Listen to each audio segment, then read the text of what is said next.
This podcast was produced by OAR FM Dunedin with support from New Zealand On Air.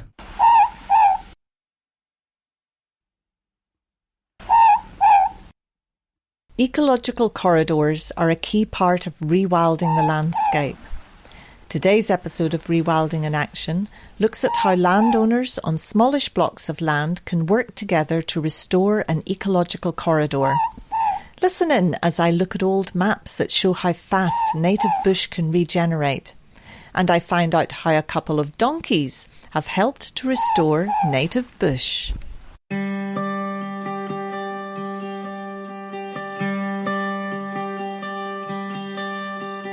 This episode of Rewilding in Action is supported by Carries Bay Hotel, a Victorian pub with a reputation for great fresh seafood meals and good hospitality. Carries Bay Hotel, just beyond Port Chalmers. For more information, go to carriesbayhotel.co.nz. Kia ora, welcome to Rewilding in Action with me, your host, Maureen Howard. In this episode, I've come to Ravensbourne, that's part of the West Harbour of Dunedin. I'm in the living room of Rachel Gibb, who's joined by her neighbour Ursula Ellenberg. Rachel has lived here since 1977 and owns forested land that backs on to Burns Reserve, which stretches across the harbour side of Signal Hill from Ravensbourne to St Leonard's. Dr. Ursula Ellenberg is an ecologist who moved to Ravensbourne with her family in 2003, and she lives beside the Ravensbourne Gully, a stream flanked by native bush that extends down from Burns Reserve to form an ecological corridor that reaches almost to the harbour. Now, just over 20 years ago, the late Christina Gibb galvanised the property owners who were living along the gully to help protect it by forming the Ravensbourne Environmental Trust. Rachel says that around 8 to 9 blocks of land are now owned by 4 to 5 different owners who are working together to protect the Ravensbourne Gully, and that most of them have some form of covenant in place to protect the land from future development. I join Ursula and Rachel as they pull out some large black and white maps from the 1950s, 60s and 70s to help us get a glimpse into what this forested land that backs on to Burns Reserve used to look like. I ask Rachel, who's come down with a spot of laryngitis, to explain the maps. With the help of aerial photos from the 1950s and old land titles, we can look at the topmost block of approximately 8 acres and presume the original virgin forest was felled or burned and turned to rough pasture during the 1880s, when the whole area was first subdivided. And leaping forward to the 1950s, we can see that that block has, quite unassisted, returned to native bush, or at least to the first succession and the native regeneration, which of course is kānuka. Yes, unfortunately for the kānuka, it makes good firewood. And so in the next photo, there's a track that goes up to the kānuka there. You can see the kānuka block. Oh yes, I see this in this old photo, 1967, and the block of kānuka is just up here, so it's beyond the track. So yes, then the kānuka is being harvested. The only hint of the tall podocarps of the original forest were the split totara posts that fenced in the handful of cattle that were allowed to graze there.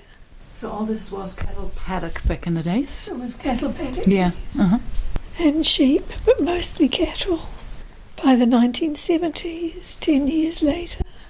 So we're just pulling up a different map now. This is 78. Yeah. That's when we had just arrived. Mm-hmm. No, we came up in the 1970s with some friends and bought 20 acres of land. Ursula takes up the story. You can see how this has dramatically regenerated over whatever that was, maybe 11 years or so, from that initial access track. And now with no cows being grazed anymore, the bush has so much capacity to reclaim these open paddocks. Yeah, it's a really wonderful example of regeneration without any human assistance. Yeah, if you let it grow wild, yeah.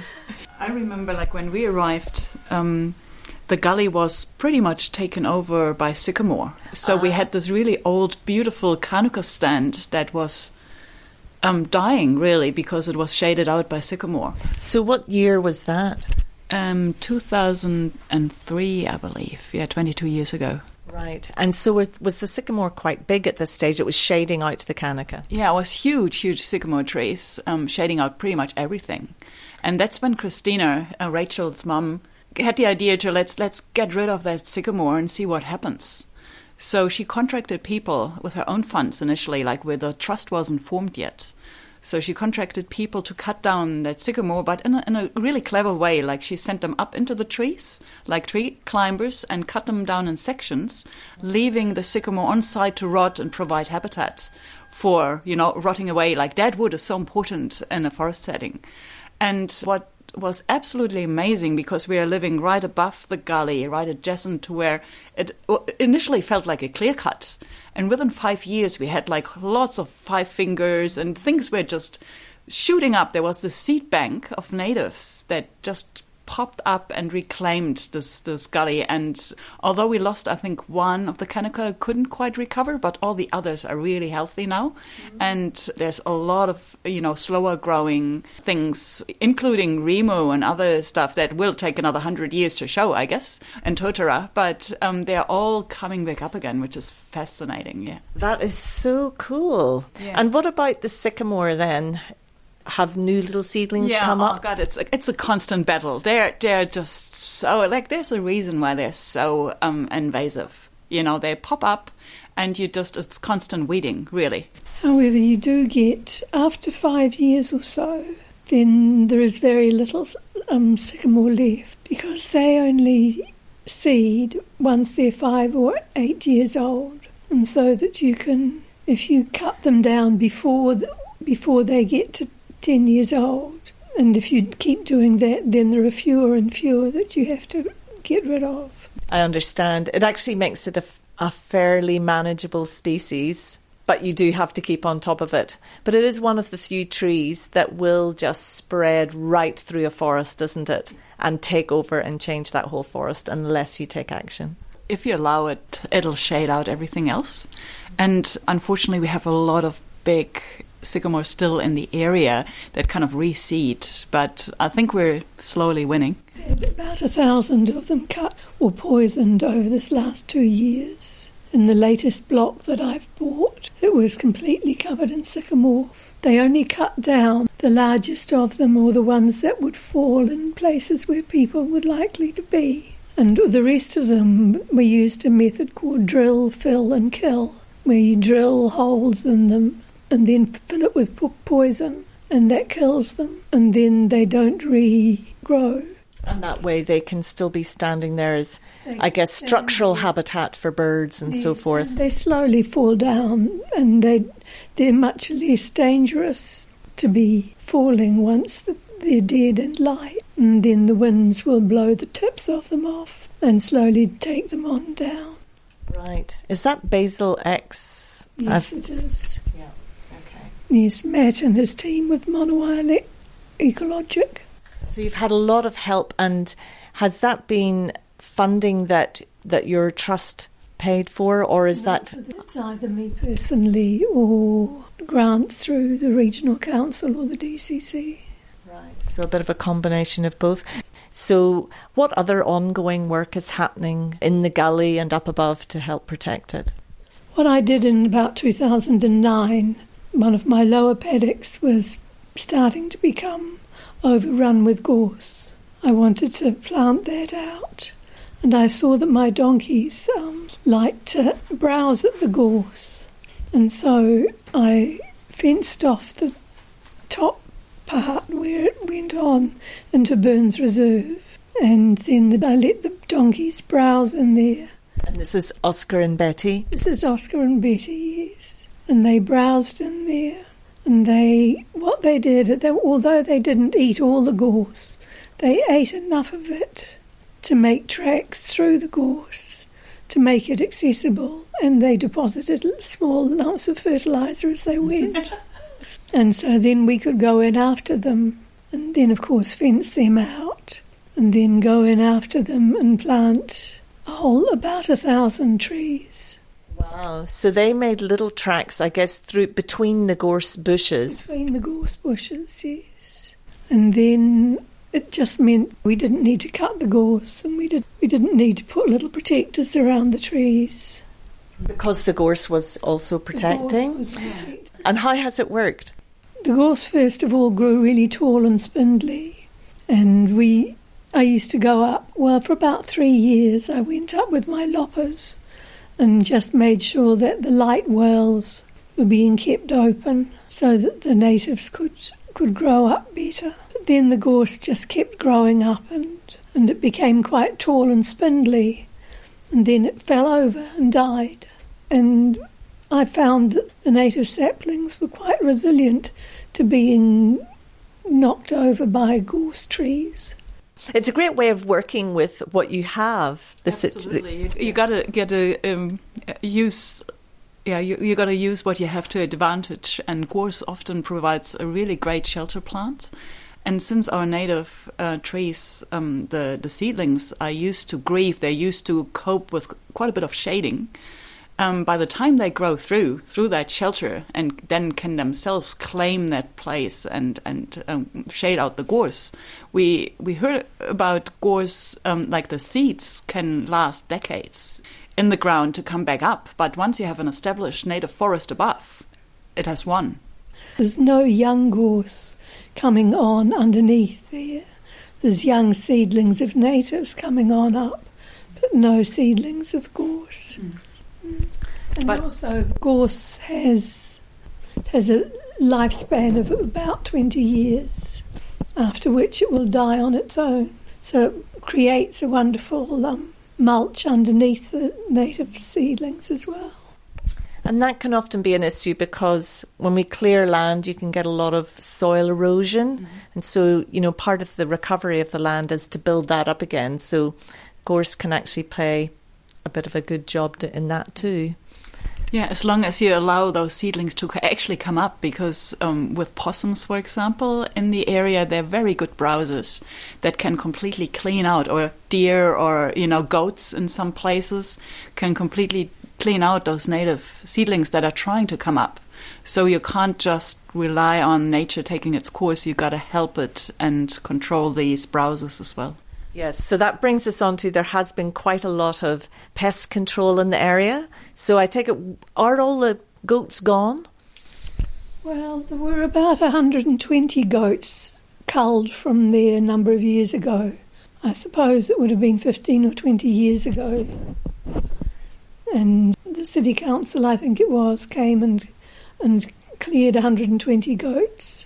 And it makes such a huge difference, doesn't it? Because you can see all the ferns come up and all those seedlings.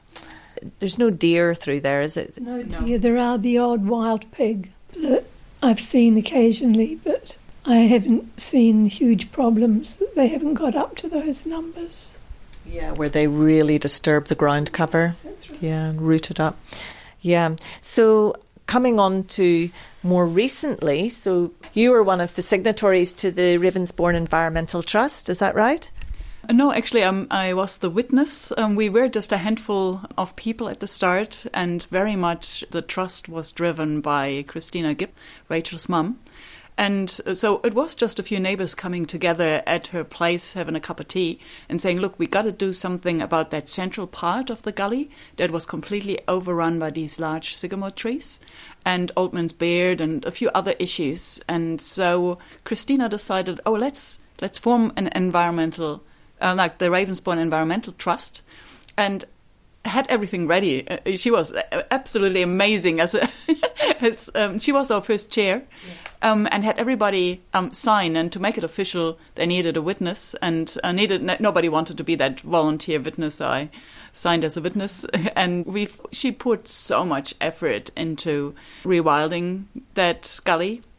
As I initially said, cutting the sycamores out, and then helping the seedlings come up, replanting some key species. I remember one day I had little kids and we were clambering around the gully, and they helped trapping and clearing weeds and other things. And I met Christina with a recent hip replacement. Up and about, weeding and planting some trees. And it's like, Christina, what are you doing here? It's like, we're talking about really a steep gully. Yeah. And she was just so energetic out there saying, don't judge me, this is the best way to recover. And she's so mobile. So in the end, she was a bionic woman, and she was out there. She certainly was. Out there with so much energy and really set an example. So we started to make tracks through that bush to be able to run trap lines. And all these tracks start on private property. So because we as a trust, don't have the capacity to keep them safe in this really steep and often slippery environment. And I remember sometimes you run trap runs, and there's quite a bit of leaf litter now on the ground, and this is a steep bit. And that's where I slipped last time, and zip, and I'm, lying down again and having another bruise on my hip. It's not for everybody. And I was absolutely amazed to have someone in her 70s with a recent hip replacement, clambering around and really advancing that gully. Like you could watch how it recovered. It was absolutely amazing. Yeah. And so what were you were trapping for possums, rats as well? We always had a few stoat traps as well. And to be honest, we didn't catch many stoats, although we knew from neighbors that had their chicken taken, for example, that we had them. It was quite a mission to get a stoat. So usually we had rats clogging up our stoat traps, but the odd stoat we got. I guess we got the stupid ones and we bred the smart ones. This could be New Zealand's job. Hopefully not. As we improve our technology, it's a battle, isn't it, really? Yeah. I must say, I admire stoats. Like in their natural environment, they are absolutely amazing predators. And they are so smart and so cunning. And so you meet them in the bush and you have a lot of respect for them. And they are really hard to kill. Yeah, it is a mix of feelings, of respect, but also knowing that we have to protect what we have. Yeah. And it's our choice. It's really our choice. Like, do we want rats and stoats in the forest, or do we want our native birds and the bush recover? Yeah. What's happening now with the trust? Are you still carrying on with this work? We're less involved, I'd say, since the foundation of Predator-Free Dunedin. It's a lot of the trapping has been taken over by the Halo project. It's part of the Predator-Free Dunedin. So Predator-Free Dunedin is doing a lot of work, and there's a bunch of amazing volunteers now maintaining a lot of trap lines around the gully and up through Signal Hill, and really a lot of backyard trapping as well. So I remember back in the days you would, because I'm away months at a time doing field work, and as you come back, sometimes the next couple of weeks I would catch like 7 possums in a row. And then it would quiet down again, right? I don't have that anymore. So this entire winter I heard one single possum that kind of moved through the gully and then carried on or got caught. I didn't catch it, but hopefully got caught somewhere. So they are kind of expanding their range, looking for mates. And those last ones are really hard to catch. But it's so reassuring that we don't deal with these huge numbers anymore. Yes, I'm sure it's making a huge difference to the forest too. And the birds. Yes, I mean, when we first got here, we'd only see kidderoo in pairs. But these days, I mean, the last couple of years, I've seen flocks of 15 to 20 kidderoo at a time, and which is a huge difference. That is absolutely huge. That's very exciting. So one of the lovely things about Ravensbourne is that you do have this corridor. Why is the corridor so special? Well, it is one of the very few places where there is a continuous line of tree from the water right up to the top of Signal Hill, really. It does mean that in the stream bed you get things like the kura, the little freshwater crayfish, and little galaxia, because they've got this continuous run down to the water. So it is flowing all year round? Yes. Yeah. No, it absolutely is flowing. And currently, with all the rainstorms, it's roaring. I can tell you that.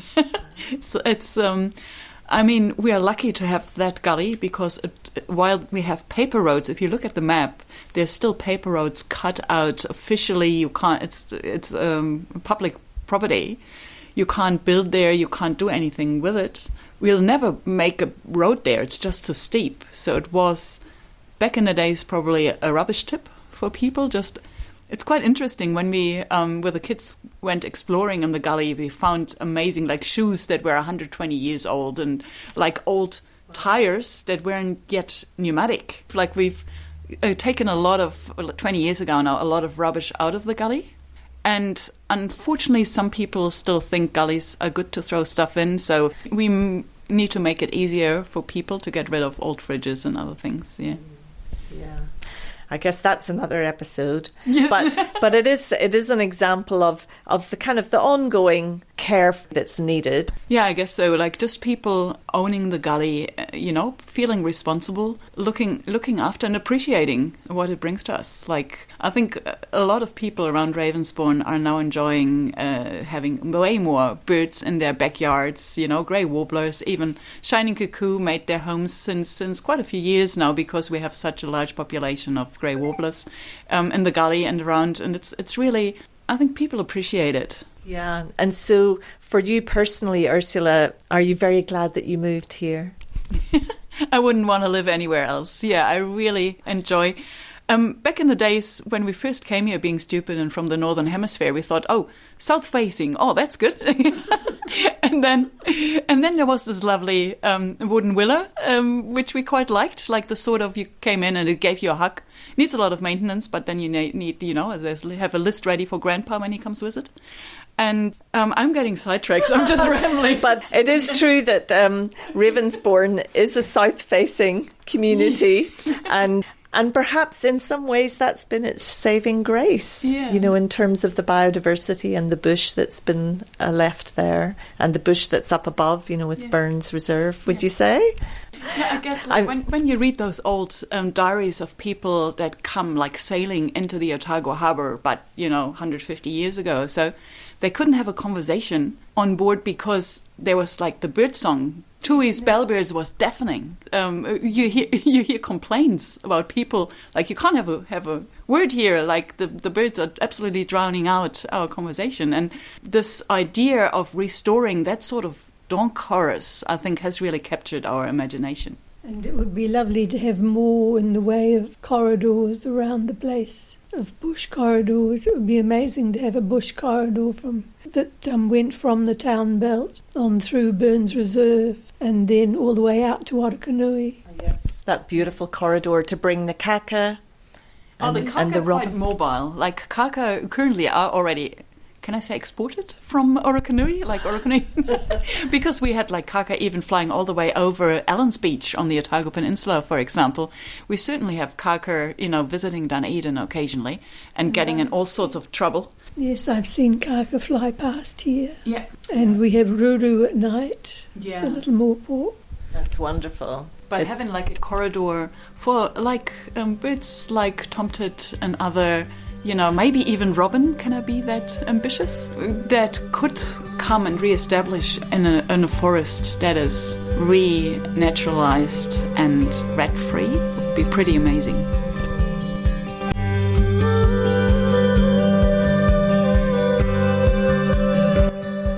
Thanks very much to Rachel Gibb and Ursula Ellenberg for sharing this inspiring example of how a community can come together to protect an ecological corridor. I'm especially grateful to Rachel for her commitment to share this story despite being unwell on the day. I think the important lesson here is that increasingly as land gets subdivided, we need to find ways to work beyond the confines of our own private properties to protect nature at scale. This episode also provides a really interesting example of how larger areas of different property ownership can be protected successfully. in this case with a person to drive it and gain the support of neighbours, the setting up of a trust, the help of private property covenants such as QE2, and the support of the Dunedin City Council. Now, Rachel and Ursula also talked about the excitement of occasionally seeing kaka, a species of endemic forest parrot that are venturing beyond Orokonui Eco Sanctuary. In my next episode, I'm heading out to the Eco Sanctuary to talk to comms lead Taylor Davies-Colley to find out more about the kaka that are rewilding and what we can do when they come to visit our gardens in a rewilding urban landscape. Until next time, courtesy of the Department of Conservation, I will leave you with the haunting sounds of Ruru, our only endemic owl, and a favourite evening visitor of my guests Rachel Gibb and Ursula Ellenberg, rewilders who are letting nature take the lead.